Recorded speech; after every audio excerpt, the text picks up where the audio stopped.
Good morning student. आज हम पढ़ते हैं पद परिचय। तो पहले जान लेते हैं पद क्या होता है। देखिए, वर्णों के सार्थक समूह को शब्द कहते हैं। क्या कहते हैं? समूह कहते हैं। और वो भी किसको? शब्द को।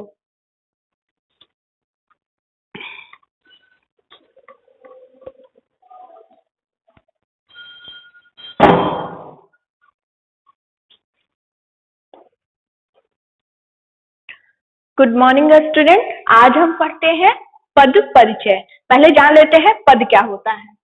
तो वर्णों के सार्थक समूह को शब्द कहते हैं। किसको कहते हैं? सार्थक समूह को शब्द कहते हैं। और जब ये शब्द किसी वाक्य में प्रयुक्त होते हैं तब यही शब्द पद बन जाते हैं। इतनी सी बात आपको समझ में आ गई होगी कि एक शब्द जब तक वाक्य से हटकर अलग रहता है तब वो शब्द कहलाता है, लेकिन जब वही शब्द वाक्य में प्रयुक्त होने लगता है तो वह शब्द बन जाता है। जैसे मान लीजिए यहाँ पे बहुत से आपको वाक्य, जैसे वाक्य में प्रयुक्त पद, इस तरह का वाक्य लिखा है, तो जब तक ये वाक्य एक सिंगल शब्द था तब तक ये वाक्य शब्द था, लेकिन जब ये वाक्य में प्रयुक्त हो गया यानी पूरे सेंटेंस में प्रयुक्त हो गया तो ये अब यहाँ पर क्या बन गया?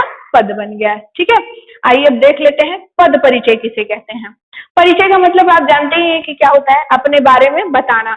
तो उसी तरह से वाक्य में प्रयुक्त पद का व्याकरणिक परिचय देना पद परिचय कहलाता है। कहने का ये मतलब, जब हम वाक्य में प्रयोग किए गए शब्दों अर्थात पदों का व्याकरण की दृष्टि से, व्याकरण के रूप से हम जब उसका परिचय देते हैं तो वह पद परिचय कहलाता है। किसी भी वाक्य में देखिए क्या क्या चीजें होती हैं।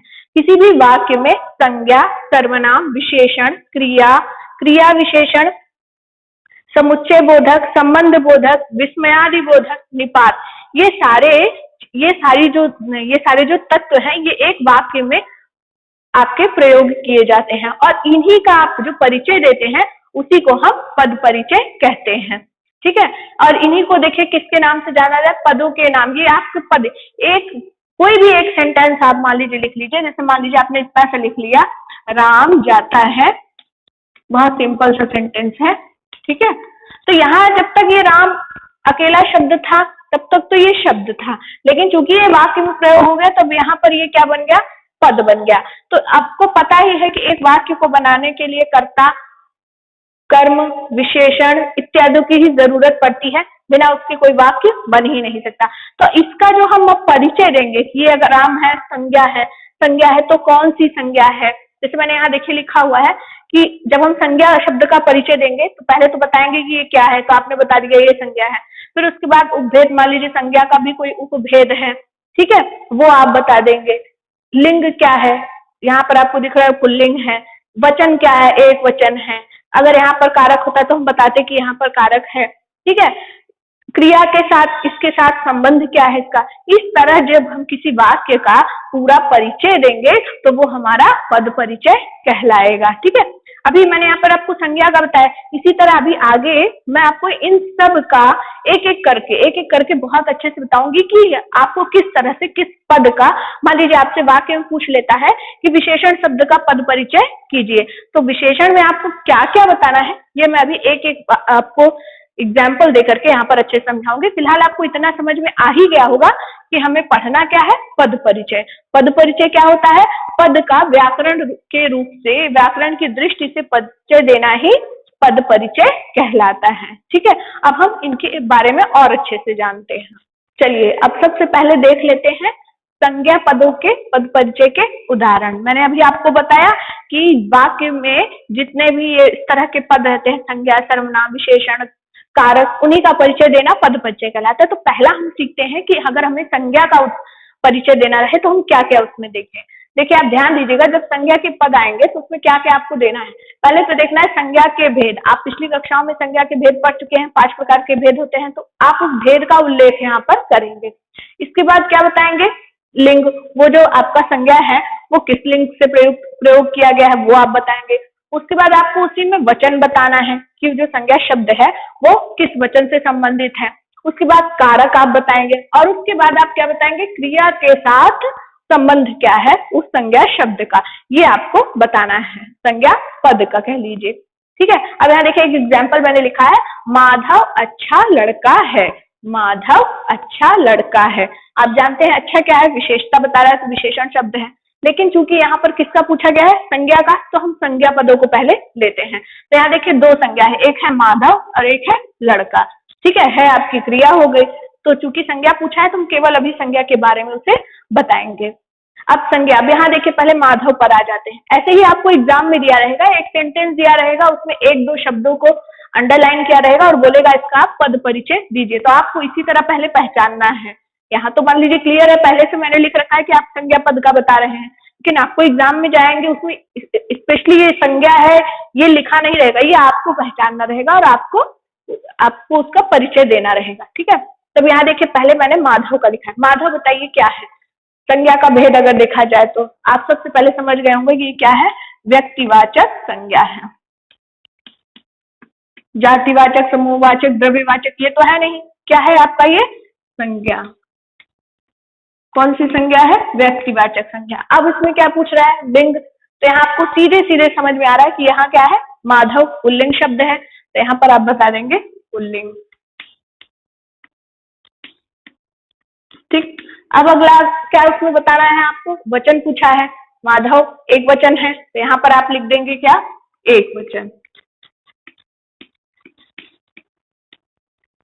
ठीक है, अब क्या बताना है इसमें, कारक देखिए बताना है। तो ये यहाँ पर कर्ता है, सीधे से दिख रहा है तो आप लिख देंगे कर्ता कारक।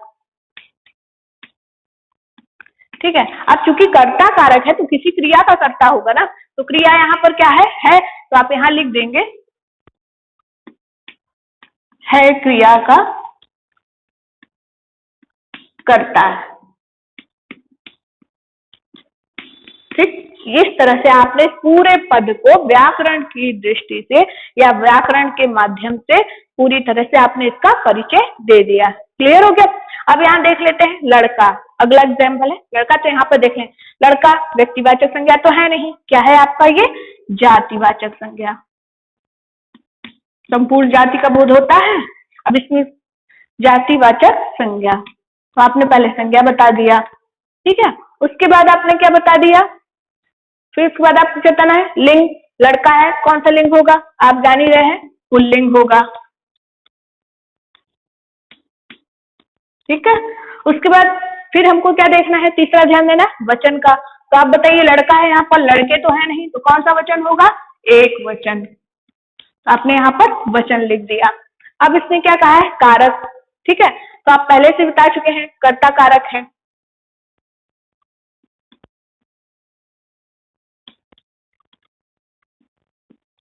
अच्छा, अब उसके बाद क्या है, क्रिया के साथ संबंध।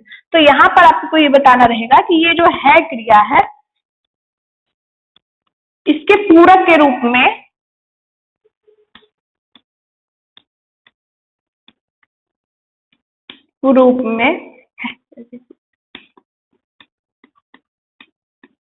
प्रयुक्त हुआ है या प्रयोग किया गया है। ठीक है,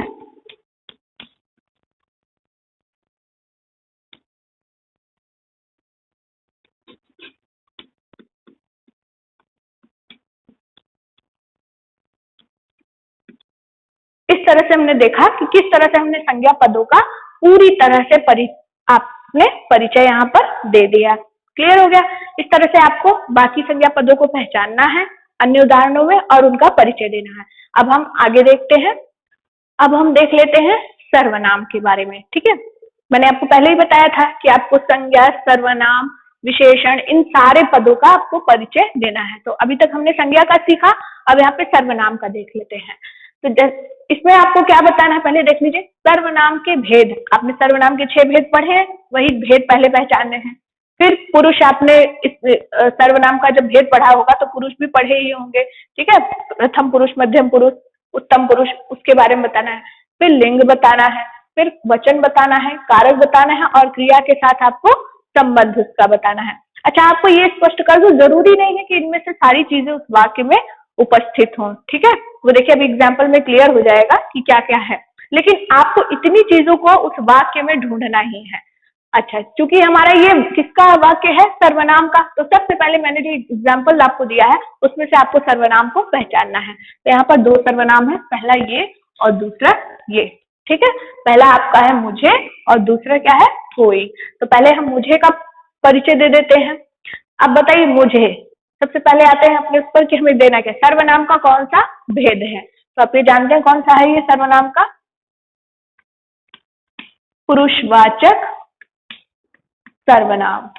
ठीक है, ये आपने सर्वनाम का भेद लिख दिया। अच्छा, जब आपने सर्वनाम पढ़ा होगा, सर्वनाम के भेद पढ़े होंगे, तो उनके अंदर उपभेद भी पढ़े होंगे। ठीक है, तो अगर उपभेद होगा तो आपको उपभेद का भी उल्लेख करना पड़ेगा।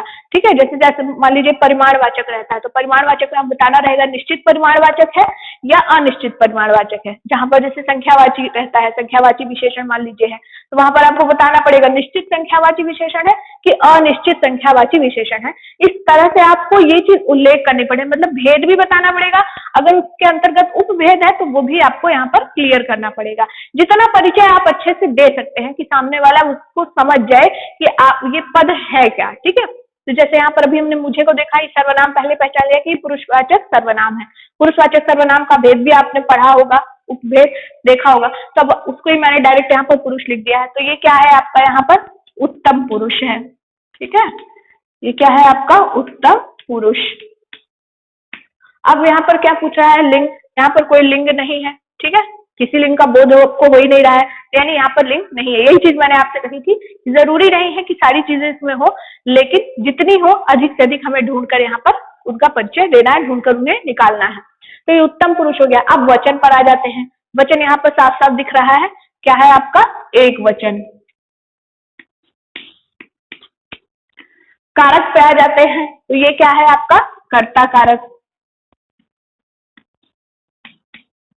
अब कर्ता कारक है तो किसी क्रिया का ही तो होगा, तो मुझे ऐसा लगा, लगने का की क्रिया हो रही है, तो ये किसका है आपका, देखिए लगान, लगना जो आपकी क्रिया है, लगना क्रिया का कर्ता है।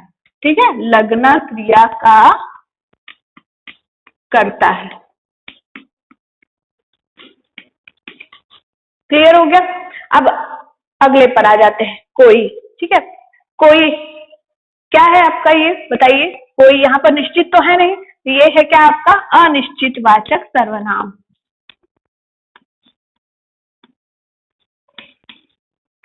अनिश्चित वाचक सर्वनाम। अच्छा, अब फिर आ जाते हैं क्या, और हमको क्या देखना है, पुरुष। पुरुष से यहाँ पर मतलब नहीं है, क्योंकि पुरुषवाचक सर्वनाम होता तो उसमें होता। ये चूंकि ये अनिश्चित वाचक सर्वनाम है तो इसका कोई भेद नहीं है।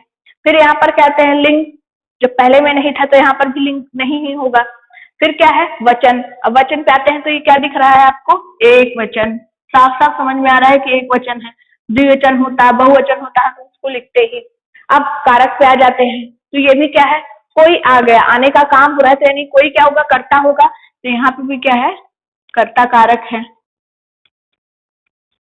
ठीक, अब कर्ता कारक है तो कोई क्रिया होगी ना, आने की क्रिया हो रही है, उसी का ये कर्ता है। तो यहाँ पर लिख दीजिए, आ गया क्रिया का कर्ता है। आ गया क्रिया का कर्ता है। क्लियर हो गया। एक बार फिर से दोहरा लेते हैं। मुझे क्या है आपका, पुरुषवाचक सर्वनाम है, उत्तम पुरुष है, एक वचन है, कर्ता कारक है और लगना क्रिया का कर्ता है। उसी तरह से जो दूसरा शब्द था वो था क्या आपका, अनिश्चित वाचक सर्वनाम है, एक वचन है, कर्ता कारक है, आ गया क्रिया का कर्ता है। ठीक है, आपको कैसे दे सकते हैं, आपको एक लाइन दे देगा, उसमें 2 वर्ड दे देगा, 4 वर्ड भी दे सकता है, 5, जिस तरह का वाक्य रहेगा।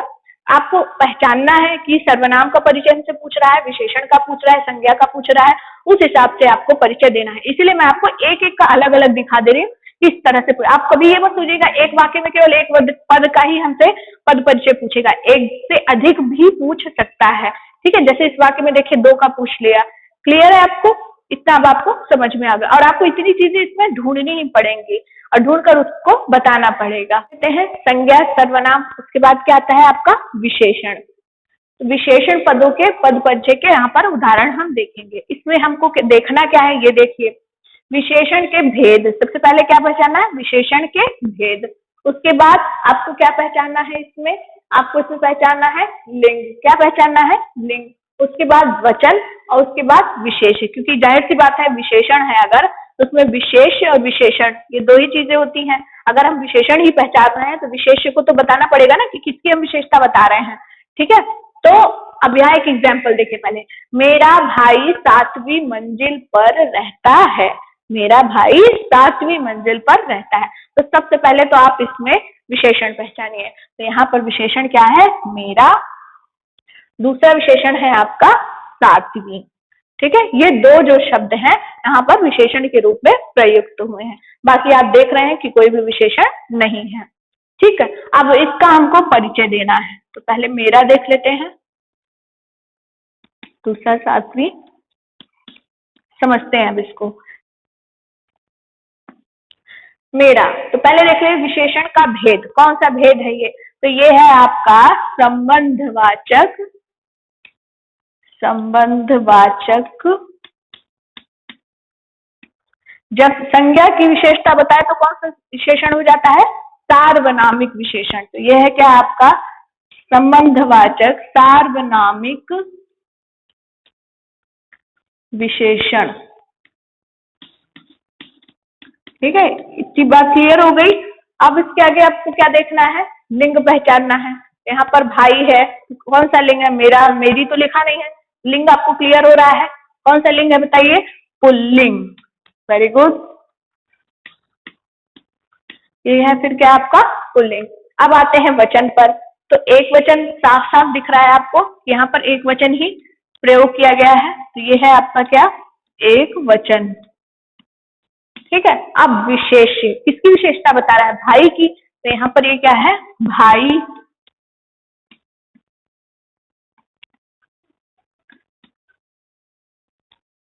भाई विशेष की विशेषता बता रहा है। ठीक है, भाई विशेष की विशेषता।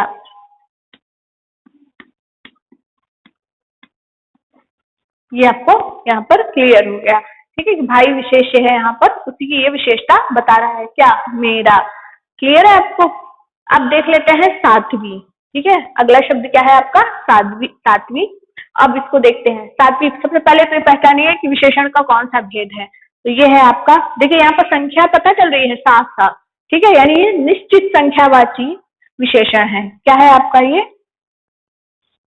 निश्चित संख्यावाची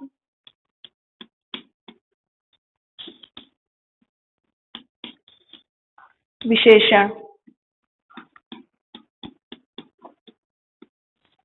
निश्चित संख्यावाची विशेषण। अब लिंग पर आते हैं। तो देखिए यहाँ मेरा था, तो ये आपका क्या था, पुल्लिंग था। लेकिन यहाँ 7वीं है। आप जानते हैं जो इकारांत ज्यादातर शब्द आते हैं वो किसमें आते हैं आपके, अगर ये 7 होता तो ये पुल्लिंग होता, लेकिन क्योंकि 7वीं है तो इकारांत है, और ये आपका क्या होगा, ये आपका स्त्रीलिंग होगा।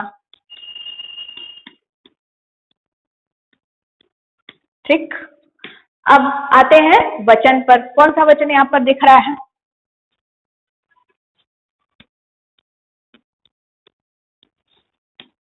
क्या दिख रहा है आपका, ये आपको एक वचन दिख रहा है।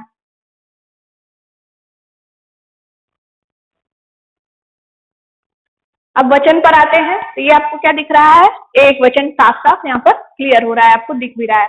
अब आगे आपको क्या पहचानना है, विशेषी। किसकी विशेषता बता रहा है ये, मंजिल की। किसकी बता रहा है, मंजिल की। तो यहाँ क्या है, मंजिल विशेष की विशेषता बता रहा है। विशेषता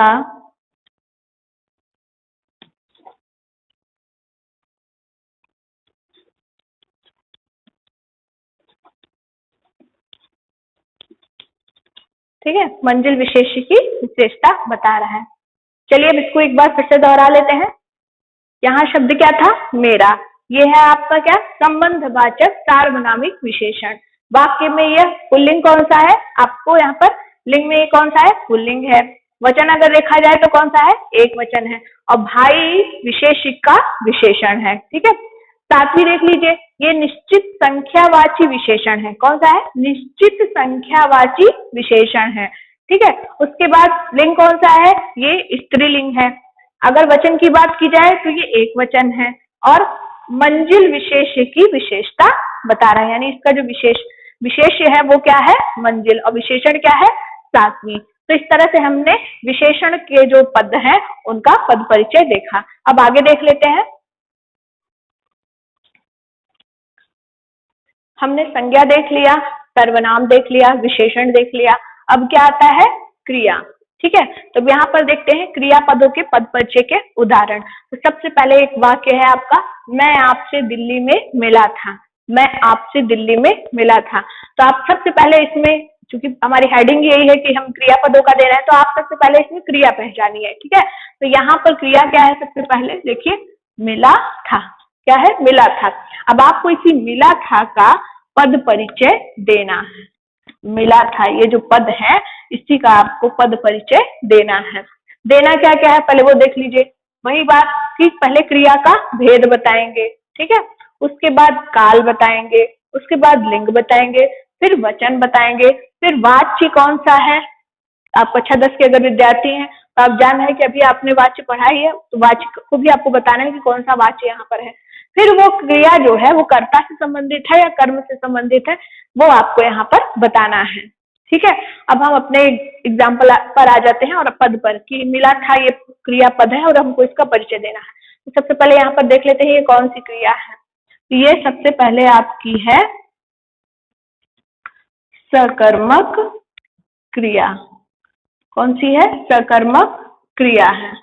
फिर अब आते हैं काल कौन सा है, तो ये था है। आप साफ साफ आपको दिख ही रहा है कि ये था है। था किसका चिन्ह होता है, भूतकाल का। अब भूतकाल में भी कौन सा है, पूर्ण भूतकाल का, क्योंकि मिलने का काम हो चुका है। ठीक है, तो ये क्या है आपका, पूर्ण भूतकाल। पूर्ण भूतकाल।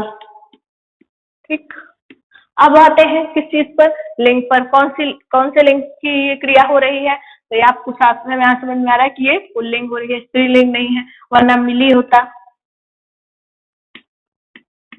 ठीक, अब आते हैं वचन पर। तो एक ही वचन यहाँ पर दिख रहा है, ये है एक वचन।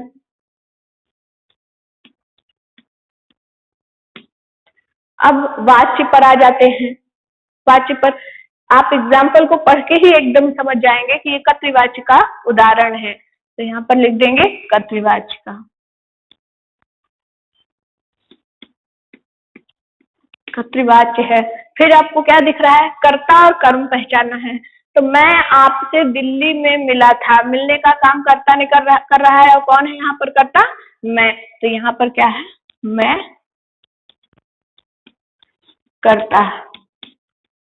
बस इस तरह से आपने इस पूरे पद का परिचय दे दिया। ठीक है, फिर इसको दोहरा लेते हैं। मिला था कौन सी क्रिया है, सकर्मक क्रिया है।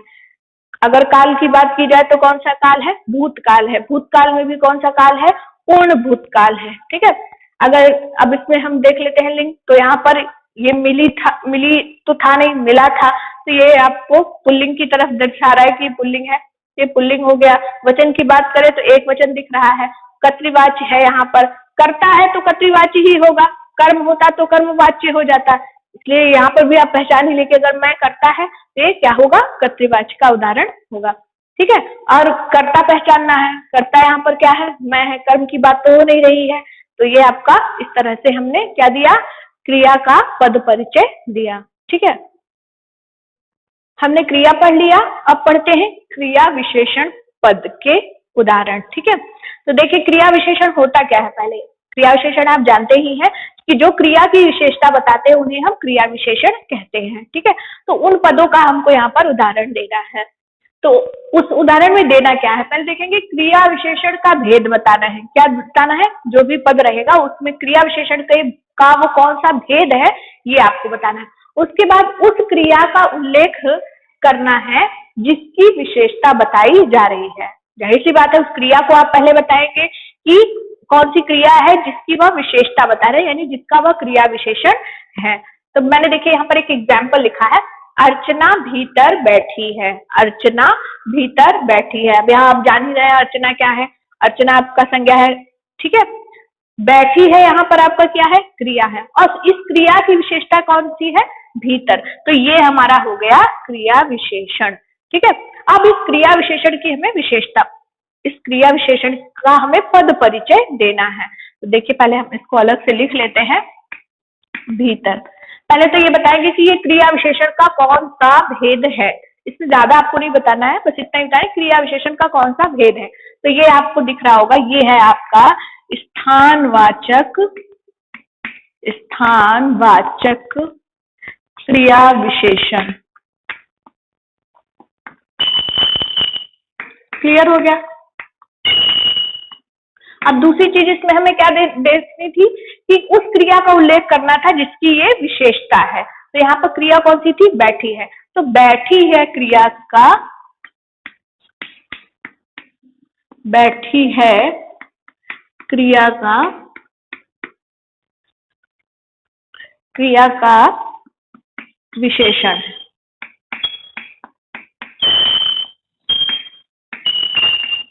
ठीक है, क्रिया विशेषण में आपको ज्यादा बातें नहीं बतानी है, बस आपको पहले तो क्रिया विशेषण का जो भेद होगा वो बता देना है। दूसरी बात आपको क्या बता देनी है, जिस क्रिया की वो विशेषता बता रहा है वो आपको यहाँ पर बता देना है। यहाँ पर क्या है, बैठी है जो क्रिया है उसके स्थान की ये विशेषता बता रहा है, इसलिए यहाँ पर क्या है, स्थानवाचक क्रिया विशेषण है।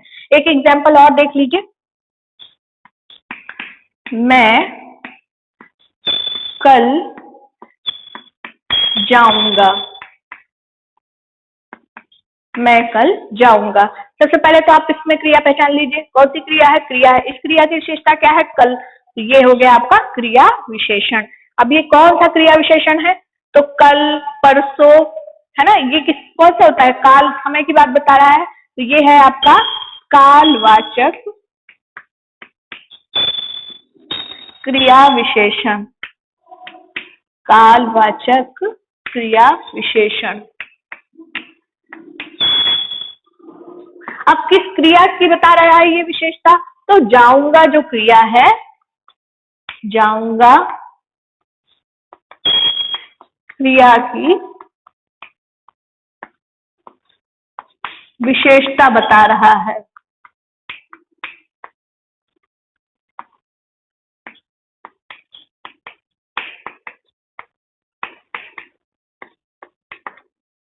मेरे हिसाब से इन दोनों एग्जाम्पल से आपको बहुत अच्छे से समझ में आ गया होगा कि हमको क्रिया विशेषण के पदों का अगर पद परिचय देना है तो हमें क्या करता है। पहली चीज ध्यान देनी है कि क्रिया विशेषण का जो भेद होगा उसके बारे में आप बता देंगे। जैसे यहाँ पर भीतर था, भीतर क्या है, स्थानवाचक क्रिया विशेषण है। क्रिया विशेषण का कौन सा भेद है, स्थानवाचक का। यहाँ पर देखिए कल था, कल कौन सा विशेषण था, क्रिया विशेषण कालवाचक क्रिया विशेषण था, तो हमने वो बता दिया। उसके बाद आपको दूसरी चीज उसमें क्या बतानी है कि जिस क्रिया की वो विशेषता बताई जा रही हो, ठीक है। तो जैसे यहाँ पर बैठी है क्रिया की विशेषता बताई गई थी, बैठी है क्रिया के स्थान की विशेषता बताई जा रही थी। यहाँ पर क्या हो रहा है, जाऊंगा क्रिया के काल की विशेषता बताई जा रही है, इसलिए ये क्या है, कालवाचक क्रिया विशेषण है। तो इस तरह से हमने क्या देखा कि हमने क्रिया विशेषण पदों का पद परिचय करना सीखा। अब आगे देख लेते हैं संबंध बोधक पदों के पद परिचय के उदाहरण। ठीक है, सबसे पहले जान लेते हैं संबंध बोधक पदों में करना क्या है। आपको देखना है कि संबंध बोधक पद के भेद बताने हैं।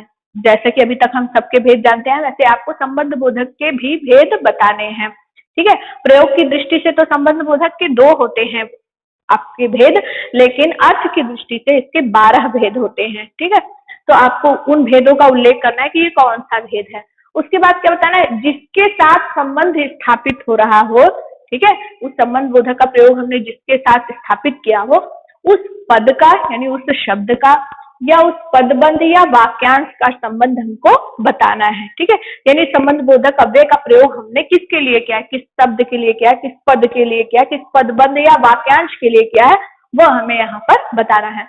अब एक एग्जाम्पल पहले देख लीजिए, ईशान के बदले माधव ने खाना बनाया। ईशान के बदले माधव ने खाना बनाया। अब देखिए खाना बनाना तो यहाँ क्रिया हो गई, ठीक है, और माधव और ईशान आपके संज्ञा हो गए।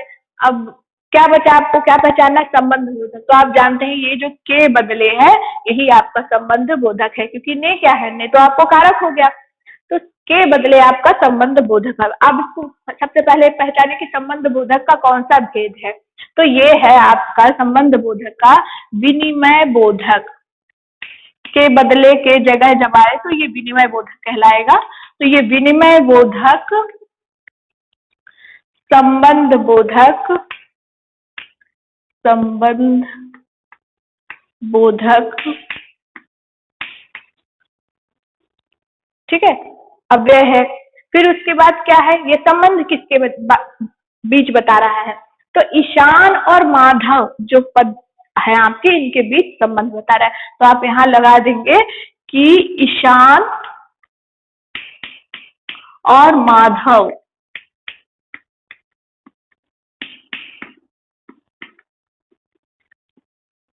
के बीच संबंध बता रहा है।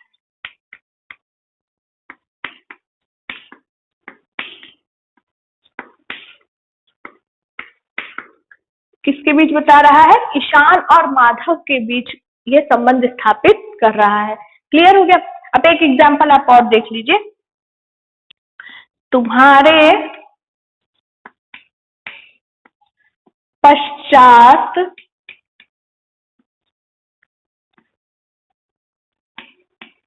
मैं नहाऊंगा।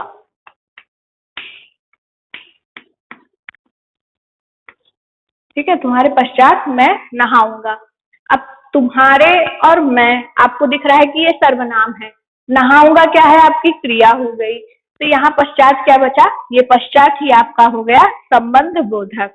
ठीक है, तो ये संबंध बोधक में भी कौन सा है, पश्चात, यानी समय की बात बता रहा है, पहले बाद, इस तरह की जो बात होगी वो समय को दर्शाएगा। तो ये क्या हो गया आपका कालवाचक संबंध बोधक। कालवाचक संबंध बोध, संबंध, कालवाचक संबंध बोधक पद,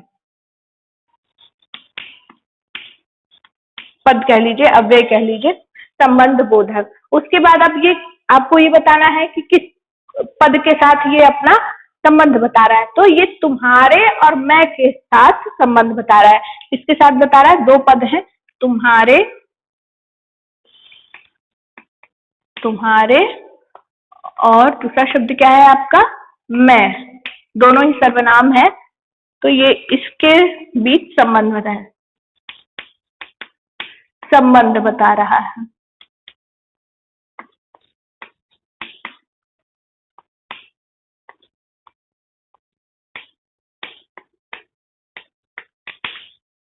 ठीक है, अब समझिए इसको फिर से एक बार, कि एक वाक्य आपको दिया मैंने, ईशान के बदले माधव ने खाना बनाया, जिसमें से के बदले जो संबंध बोधक अव्यय है इसका आपको परिचय दे रहा है। तो हमने सबसे पहले परिचय दिया कि ये संबंध बोधक में का कौन सा भेद है, विनिमय बोधक भेद है। उसके बाद हम जब परिचय देंगे तो आपको क्या बताना है कि किसके बीच में संबंध बता रहा है। तो यहाँ पर ये ईशान और माधव के बीच संबंध बता रहा है। अगला वाक्य हमारा क्या था, तुम्हारे पश्चात मैं नहाऊंगा, तुम्हारे पश्चात मैं नहाऊंगा। तो यहाँ पर पश्चात क्या हो गया, आपका कालवाचक संबंध बोधक अव्यय हो गया। कौन सा, कालवाचक संबंध बोधक। अब कालवाचक हो गया। अब ये संबंध किसके बीच में बता रहा है, तो तुम्हारे और मैं, ये जो सर्वनाम पद है इनके बीच में संबंध बता रहा है। तो इस तरह से हमने देखा क्या, संबंध बोधक पद परिचय समझा। अब हम देख लेते हैं समुच्चय बोधक पदों के पद परिचय के उदाहरण। ठीक है, इसमें करना क्या है, समुच्चय बोधक के पहले तो आपको भेद बताने हैं, उसके बाद जिन पदों या उपवाक्यों, उपवाक्यों मतलब छोटे वाक्यों को वह मिला रहा है उन वाक्यों का आपको उल्लेख कर देना है। ठीक है, बहुत जल्दी से समझ में आएगा, बस ध्यान दीजिएगा। पहले तो ये जान लीजिए कि समुच्चय बोधक जो पद होते हैं ये कितने प्रकार के होते हैं। ये दो प्रकार के होते हैं, समानाधिकरण समुच्चय बोधक पद और व्यधिकरण समुच्चय बोधक पद। जो समानाधिकरण समुच्चय बोधक पद होता है उसके भी 4 भेद होते हैं। ठीक है, और जो व्यधिकरण होता है उसके भी 4 भेद होते हैं। तो ये आपको यहाँ पर पहचानना पड़ेगा। अब मैंने एक वाक्य लिखा है, देख लीजिए, मैं स्कूल नहीं गया इसलिए पढ़ नहीं पाया। मैं स्कूल नहीं गया इसलिए पढ़ नहीं पाया। यहाँ पर देख लीजिए, पढ़ने का काम क्यों नहीं हो पाया, कि स्कूल न जाने के कारण, यानी एक परिणाम निकल कर आ रहा है। ठीक है, पहले तो यहाँ पर आप पहचान लीजिए कि है कौन सा आपका समुच्चय बोधक पद, कौन सा है, दो वाक्यों को जोड़ने का काम कौन सा कर रहा है, ये है। ठीक है, तो ये इसलिए, अब ये इसलिए आपको पहचानना है कि ये समानाधिकरण है या व्यधिकरण है। तो ये आपका समानाधिकरण है।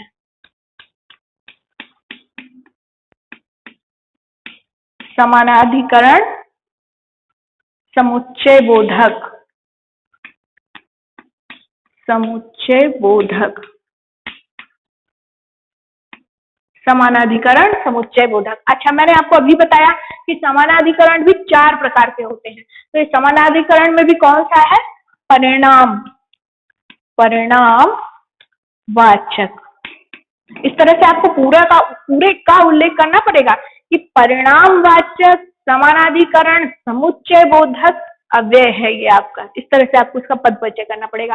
फिर मैंने क्या बताया था आपको कि जिन पदों या उपवाक्यों को ये जोड़ रहा होगा उनके बारे में आपको बताना है। तो यहाँ देखिए, पहला पद आपका क्या था, पहला आपका जो उपवाक्य है वो है मैं स्कूल नहीं गया, और दूसरा क्या है, पढ़ नहीं पाया। तो इन दो उपवाक्यों को इसने जोड़ने का काम किया है। तो ये आप इनका उल्लेख यहाँ पर कर देंगे कि इन दोनों को ये जोड़ने का काम कर रहा है। इस तरह से आपका क्या हो गया, समुच्चय बोधक पद परिचय हो गया। अब इसमें एक और एग्जाम्पल देख लीजिए।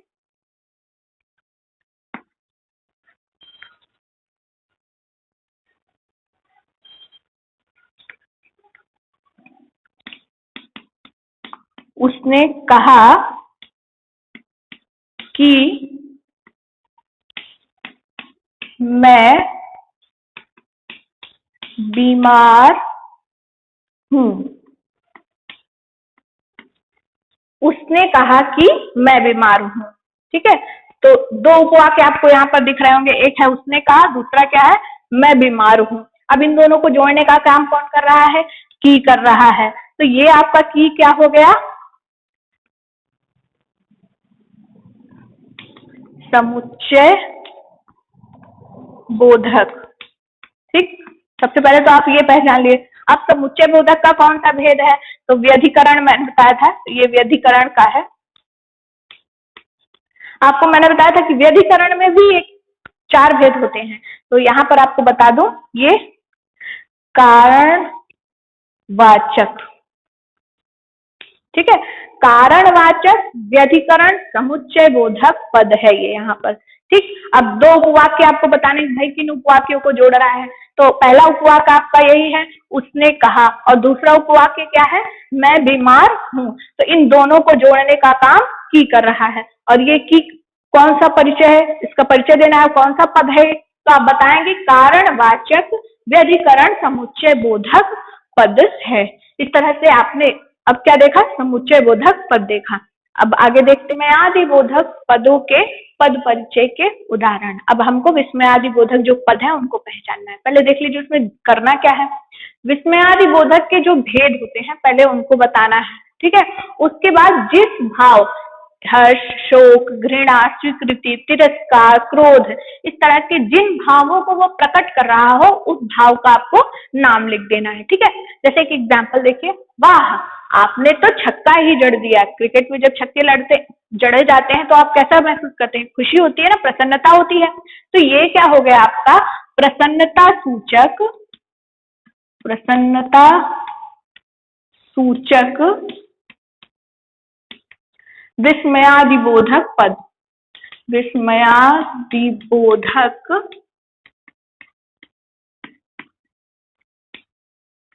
पद।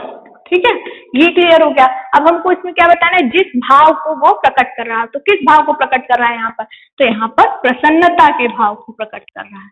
तो आप यहाँ लिखेंगे प्रसन्नता के भाव का सूचक है, या प्रसन्नता के भाव को, प्रसन्नता के भाव को प्रकट कर रहा है।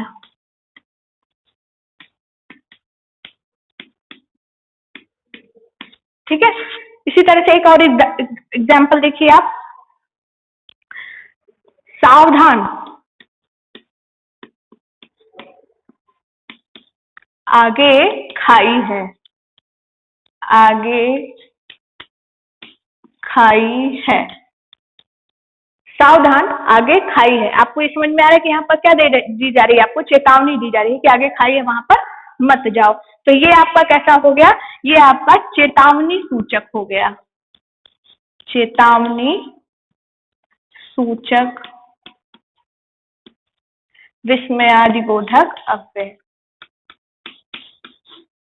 विस्मयादिबोधक अव्यय हो गया। ठीक है, अब किस भाव को प्रकट कर रहा है, तो ये आपके चेतावनी के भाव को प्रकट कर रहा है। तो आप यहाँ पर लिख देंगे चेतावनी के भाव को प्रकट कर रहा है।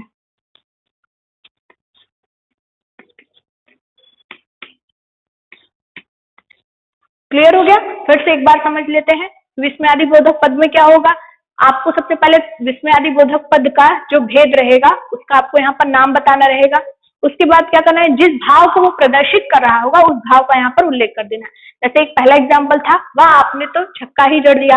यहाँ पर क्या हो रहा था, पहले तो हमने विस्मयादिबोधक का भेद देखा कि कौन सा है, ये प्रसन्नता सूचक विस्मयादिबोधक पद है। दूसरा किस भाव को प्रदर्शित कर रहा था, प्रसन्नता के, खुशी के भाव को प्रदर्शित कर रहा था, तो हमने लिख दिया प्रसन्नता के भाव को प्रकट कर रहा है। दूसरे एग्जाम्पल में देखिए, सावधान आगे खाई है, ये सावधान कौन सा विस्मयादिबोधक पद है, चेतावनी सूचक विस्मयादिबोधक पद है। किस भाव को प्रदर्शित कर रहा था, चेतावनी के भाव को प्रकट कर रहा था।